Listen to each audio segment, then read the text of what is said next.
So I want to start right at the nub of the matter. You're all the best or among the best in your field.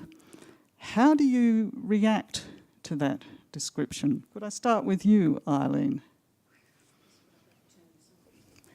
Does that work? Yes, excellent. Yes. Well, I react to it by saying I'm not the best by any stretch of the imagination, but I like to think that I'm amongst those who are doing some really cutting-edge work in the areas that I work in. And that is my definition of being among the best. So whether or not I am, I guess, acknowledged is neither here nor there in a way. It's that I feel and understand in myself, and all of you, you're all researchers, you'll know that sense when you think, oh yes, you know, that's pushing the theory, or that's pushing the area that I'm interested in further. And that's what I think is being among the best. I have, for a very large part of my career, been part of a centre of excellence that does actually contain the best in Australia. And that has been a very powerful influence on my career, because what it's meant is that I've always been constructively challenged to look around and see what the best actually looks like.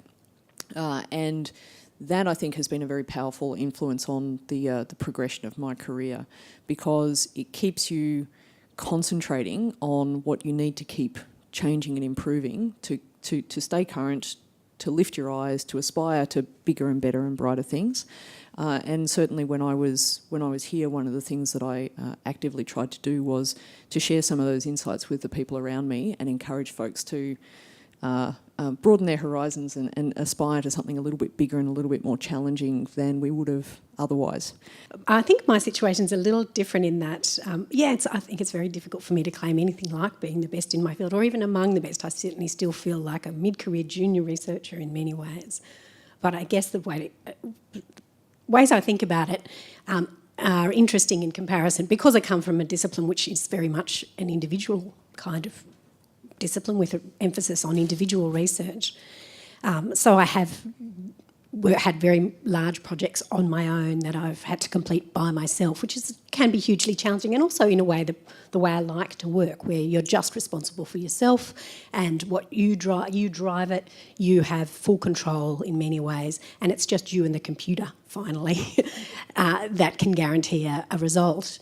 But I do have a sense that is also no way to measure the worth of your research. So I'm increasingly working to try and be what other people can talk of as a capacity builder, someone who works in a field that needs capacity building as well. So working in a quite specific field, which is Australian literature. And I think people who can claim to be best in their field usually work in really specific fields. So, you know, the law of seamounts or something, where there's only a very specific thing that you can do, and perhaps you're the only person that ever does it. So I could say I'm the best in the field at Australian censorship history of the mid-20th century or something. It's about, as Eileen says, contributing in ways that you feel your research matters. I think that's a really crucial part of thinking about how to make worthwhile knowledge, to make knowledge that you see has an impact. Make knowledge that you know other people care about. Do projects that you know are going to matter in the long term. And choose projects that you deeply care about, that you can see have importance. I think one of the most important things a senior person ever said to me when I was first trying to apply for ARC grants and being, of course, what felt like endlessly disappointed, was to make sure you're not doing what she called brutally backwater research. Look to your field, be responsible to your field. Make sure what you're doing really matters. Other people want to know what it is that you're doing. And that's really what took me into doing censorship research, for instance. I was really working on Australian women's writing otherwise of the 20th century, but I knew that nobody had done enough research in this field. It was a big area. We knew hardly anything about it. I started doing a little bit and I thought, far out, there is a big project here and we need to know. So I think that's another way of thinking about what is the best research in your field, what matters, how's it going to make an impact to how we understand the field you're working in, how we understand the way we live in the world.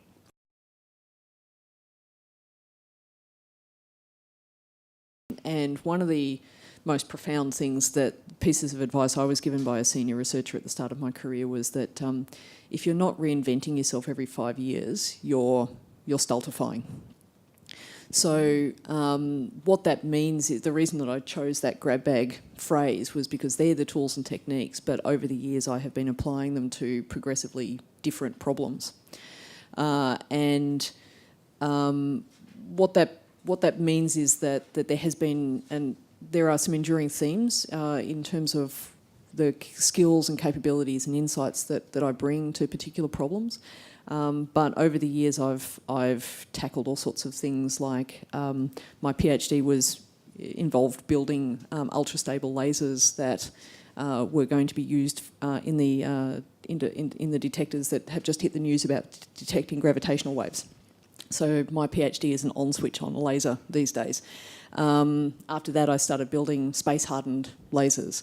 Then I started going into the weird and wacky world of quantum information and started building, but made use of the insights and skills that I brought from my earlier work to solve different problems. And so over the years, I've just kind of accumulated a broader and broader base of insights and skills. And I mean, one of the advantages of getting older is that that until you start losing memory, those things start accumulate, and so you can actually tackle a weird and broad range of problems, and it means that you have a greater insight into places where you might be able to find some interesting challenges that the rest of your discipline care about. And I agree, I think that's a really, really important thing, which is to keep making sure that people care about the work that you're doing.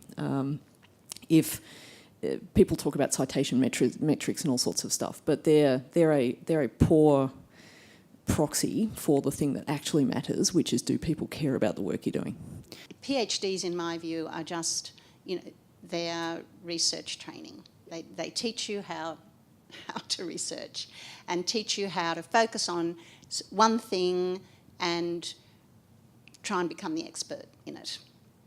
And in a sense, it almost doesn't matter what it is unless you're in an area that you need, like, where you're at cutting edge science. But if you're in social sciences, as long as you learn the bases of research method, that can be applied in a whole range of areas. So I was fortunate in that I did a PhD in which I had to get up to speed on a range of social science methods.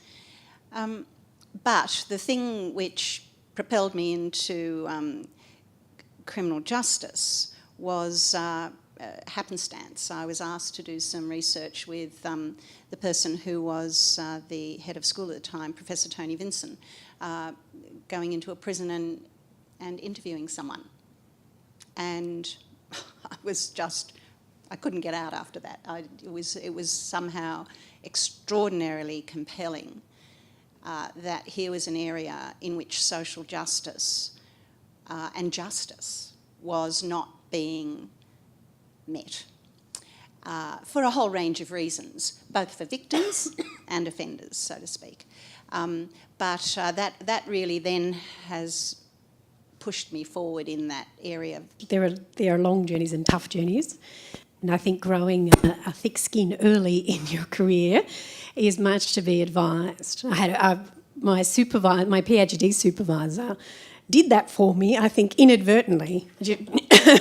She's a very tough person herself, has had to be, and required that of me very early on. So learning to be able to defend yourself, to stand up for yourself, to have a spine, to say my spine is standing up here, I am proud of what I do, and I understand how to defend it, is hugely important. And what made a difference to jump to the next position, which was a postdoc and was a hugely useful one, was that I'd got one article out in the key journal in that field in the US. So Modern Fiction Studies had a special issue on working class fiction, and I had a key essay at the beginning of that volume, and suddenly people saw what I was doing. and it made a big difference. And it's just keeping your eye on opportunities, making sure you know where to put your stuff, making sure you know the worth of what you're doing and where it's best going to have some impact. And that really paid off for me in that dire hour of need.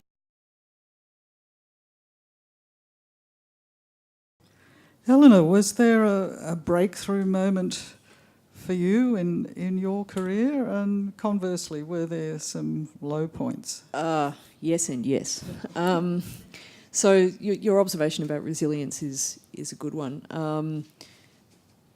If I were to identify, so I'm going to name the elephant in the room, and I am going to say that there are particular systemically induced challenges for women in pursuing an academic career, and we can talk about those in more detail as we go along. But one of the things that Elizabeth Broderick, the former Sex Discrimination Commissioner, often says is that women are over-mentored and under-sponsored. And there was one critical turning point in my career, which was a moment where a senior female researcher from another Australian university who had been an examiner on my PhD thesis reached out to me to collaborate and put in a joint ARC grant together. And there was another critical turning point when the Centre of Excellence that I mentioned, my former PhD supervisor, I was like 5 or 6 years out from my PhD, got me into the mix in terms of being a chief investigator on that Centre of Excellence. So there were two critical points where not only did I have mentors, but I also had sponsors. That was that set my career on a particular road, and you know, obviously you make what you will of the opportunities that are given to you, but it actually helps to have a couple of opportunities given to you. I had to manage looking after or supporting a child with quite significant disability with my parents' help, their grandparents, but basically myself. And so if I had not had a job in which I could try to manipulate my time. Now, the one thing I couldn't manipulate, of course, was classes. So when classes are on, I had to be there. But we are terribly fortunate in being in a sector where you can often manipulate time so that I could leave early or arrive late, as long as it wasn't a class that I was giving. And as a sort of mid-career woman in that field, it can often be difficult to do the basic stuff of getting senior people to take you seriously. I mean, I'm sure all of you have been in that situation.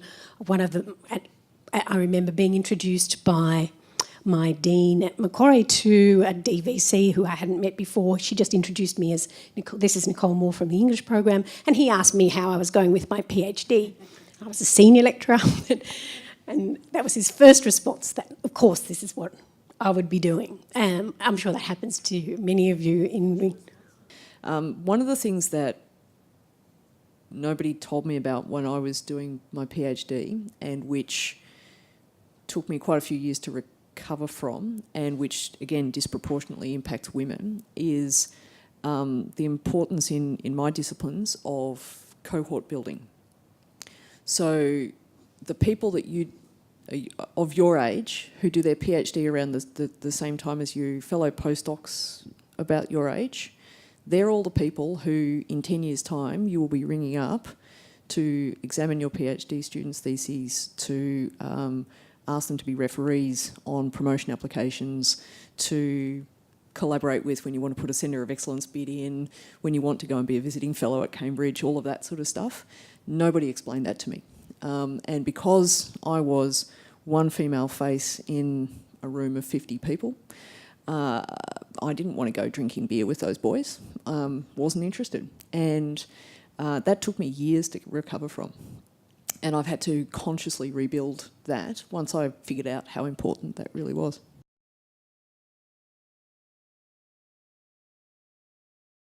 I mean, I was thinking about this morning, that I just had a week. Literally, what I did yesterday, I wrote 12 pages and they were all referee reports. None of it was for me. None of it was my research. That, in fact, is what I've been doing for the last 3 weeks.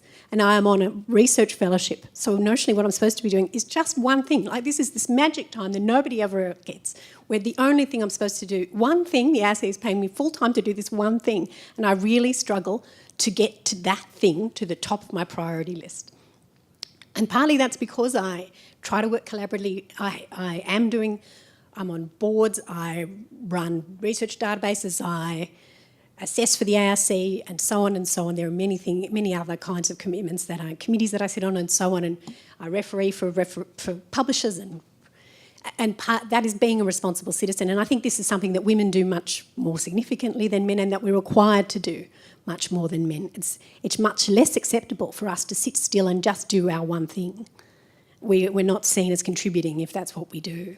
And I really feel that as a pressure. And particularly, I think a lot of senior women on research positions can really struggle to say, no, just leave me alone to do what I need to do. It's very difficult to do that. So I find that everybody finds that a difficult juggle. At the same time, if I'm only just doing that one thing, as you know as a PhD student, it can often be a difficult thing to just do one thing. Particularly when you've got a long-term, large project you're managing by yourself, which is often what happens in the humanities. You can find yourself swallowed by a project that can be difficult to manage. So it's often good to have short-term returns on your investment in your time and to be collaborating with people, to get feedback on what you're doing, to situate yourself in the field that you're doing so you know where you're sitting. So it's just it's a matter of managing those two things for me, as well as managing the things that pop up in your life during the week. It can be really difficult. I think that's why I often trap myself into saying yes to too many things and doing smaller and projects that aren't about my research projects, because that's a way of measuring your achievement, where it's very difficult to measure your achievement when you're just working on this one thing for 4 years. So that's one way of making sure you're progressing, is doing those smaller things. But you also have to corral 2 days a week, 3 days a week if you can manage it, for the research that you're committed to. It's really important to make sure it comes to the top of your to-do list more often than not, that you really have a chunked out swathe of time where you don't answer your emails, you don't get on Facebook, you're not answering the phone, you're not worrying about what's going on for everybody else, but you're sitting there doing what you need to do, where it comes to the top of your priority list, where you have a special amount of time at least every 3 days a week, or at least a certain amount of time during each day. Perhaps you're a morning person, perhaps it's good to get up at 5 o'clock and write until 9 o'clock and then you've done what you need to do for that day. Perhaps you're an evening person. One of the difficulties when I had my son was that suddenly my best writing time, which was from like 3 o'clock in the afternoon to 8 o'clock in the evening, totally wiped out. It's really difficult to do anything in that kind of time of the day when you've got small children. So I had to readjust and find another time of the day when I could really get some significant writing time done. And usually that's late at night, unfortunately. So most of us get less sleep than you need in order to fit in everything that you have to fit in. So it's a very difficult juggle. It's just keeping going, making sure you tell yourself to do the most important things first.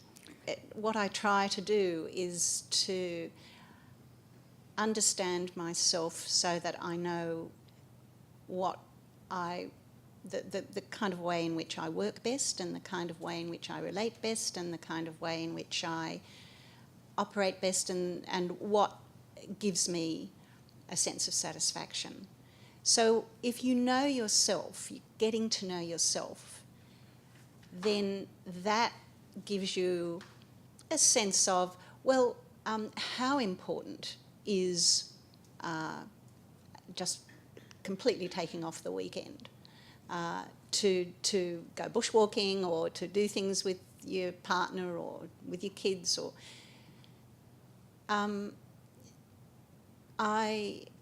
for myself, that was very much dictated by the stage of life I was in. So when my kids were younger, absolutely had to do that, and so I had to know myself as to what I would do to make it happen that I could give the kids the kind of attention that I wanted to give them, that they needed, take them places, do things with them, as well as satisfy my own need to produce something, to do my research or to write. And just a comment on the previous question, absolutely, you still have to publish or you'll perish. But I think it's really important to have a plan about how you're going to do that and what you're going to publish and where you're going to publish. And so you can build it around what the other parts of your life need. I think it's very much, it's absolutely an individual thing.